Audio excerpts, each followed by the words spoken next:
Yes, today our lesson we shall look at Coulomb's law of electrostatics. This law relates a force between two charged particles near each other. So it states that the force between 2 point charges is directly proportional to the product of the magnitude of the charges and inversely proportional to the square of the distance of separation between the charges. That is Coulomb's law. Now in detail. So if we have 2 point charges of magnitude Q1 and Q2, so here we consider only magnitudes. That means a charge can be positive or negative, but only take the magnitude. We neglect what? The sign. So Q1 and Q2 are the magnitude, and R is the separation distance between the 2 points. Therefore, from Coulomb's law, the force between these two charges will be directly proportional to Q1 times Q2, which is the product of the two charges, of the magnitude of the charges. And the same force is inversely proportional to the square of the distance of separation between the charges, as you can see. These ones are from Coulomb's law. So if I combine this and this, I get this one here. So the same force will be directly proportional to Q1 times Q2. The same force will be inversely proportional to the square of R, what squared. Now, to remove the sign of proportionality, what do? We put equal sign and the constant K. This K is the constant. Now, but experiments show that the value of K is equal to 1 over 4 pi epsilon. This one is a Greek letter called epsilon. It stands for the permittivity of the medium. That means the medium in which the charges are. It can be water, it can be air, it can be vacuum. So this letter epsilon stands for the permittivity of the medium.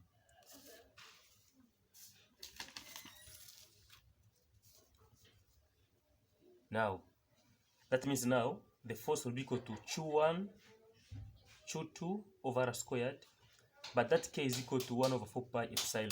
That's why instead of K, I've placed 1 over 4 pi epsilon.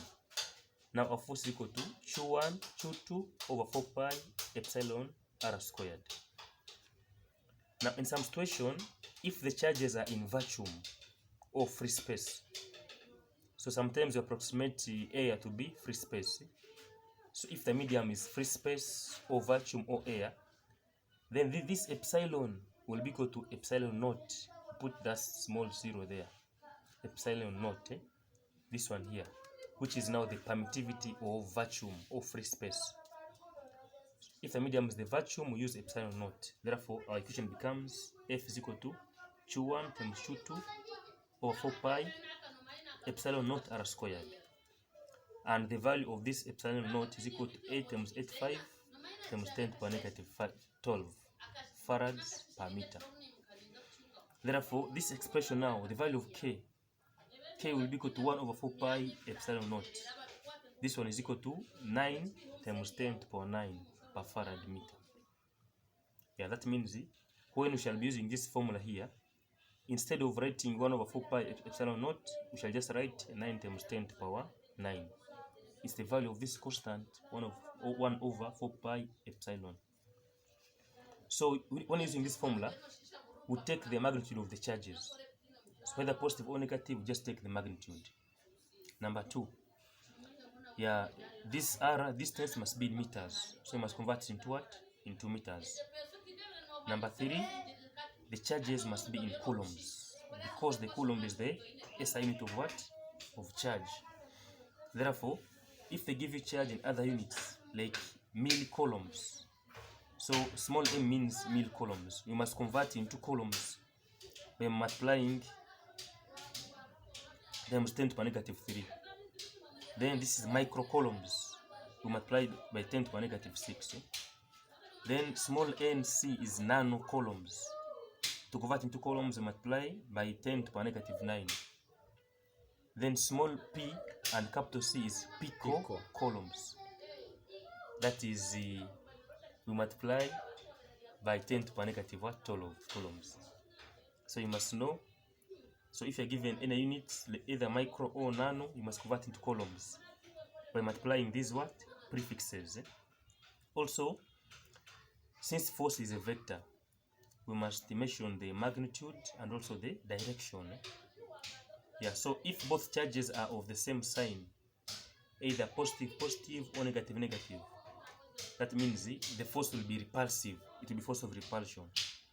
The force will tend to push the charges away from each other. But if the charges are all of opposite sign, like positive and negative, then that force between them will be attractive. We'll try to bring them together. So you should always look at the sign of the charges.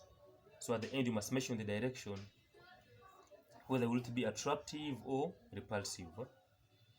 So finally, let's look at now one example. Let's look at one example. It says, find the force between 2 point charges of positive 4 microcoulombs and negative 3 microcoulombs placed 10 centimeters apart. So given that question, yeah, so when they don't mention the medium, we assume that the medium is what? Is vacuum or free space. So from Coulomb's law, the formula for force is equal to Q1 times Q2 over 4 pi epsilon naught r squared. Now, since this constant 1 over 4 pi epsilon naught is equal to 9 times 10 to the power 9, as you saw there. Now Q1 is 4, this first charge, 4 microcoulombs. But to convert into coulombs, multiply times 10 to the power negative 6. Times Q2 is negative 3 microcoulombs. But to say we're only taking the magnitude, so we leave the negative 3. So to convert into coulombs, times 10 to the power negative 6. Now divide by r squared. Now this r is 10 centimeters. So convert into meters, dividing 10 by 100, we get 0.1. So we get 0.1 squared. So when you press this one here in your calculator, you'll get 10.8 newtons. And since the charges are of different signs, therefore, this force will be what? Attractive. Or you can say the force was pulling the charges towards what? Each other. Yeah. So if they're of the same sign, we'll have said what? Repulsive. Yeah. So that's the introduction about what? Coulomb's law. So for today's lecture, you must know how to state the law, how to derive the formula for the force between 2 point charges, and how to carry out these numerical calculations when you are given 2 point charges. So next time we shall look at the situation where you only have more than one charge along a straight line. So questions are open. Yeah, you can still subscribe to our YouTube channel for more and more information. Thank you.